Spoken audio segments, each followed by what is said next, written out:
Setyembre 9, 2025. Pagbasa gikan sa santos nga ebanghelyo sumala ni San Lucas. Niadtong panahona mitunga si Jesus sa usa ka bungtod aron pag-ampo, ug didto nag-ampo siya sa Dios sa tibuok gabii.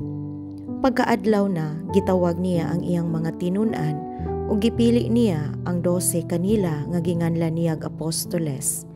Si Simon nga iya usab nga ginganlag Pedro ug ang iyang igsuon nga si Andres, si Santiago ug si Juan, si Felipe ug si Bartolome, si Mateo ug si Tomas, si Santiago nga anak ni Alfeo ug si Simon ang gitawag nga Patriota, si Judas nga anak ni Santiago ug si Judas Iscariote ang nahimong mabudhion.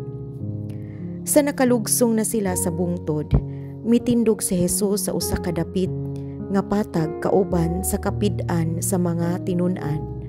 Didto may daghang tawo nga gikan sa tibuok Judea ug sa Jerusalem ug sa mga syudad sa kabay-bayunan sa Tiro ug sa Sidon. Nangadto sila kang Jesus aron pagpamati kaniya ug aron ayuhon sila sa ilang mga balatian. Nangadto usab ang mga gipangyawaan ug naayo sila. Naninguha ang tanang tawo sa paghikap kang Jesus kay gikan kaniya migula ang gahom nga nag-ayo kanilang tanan. Ang ebanghelyo sa Ginoo. Daygon ko ikaw, O Kristo.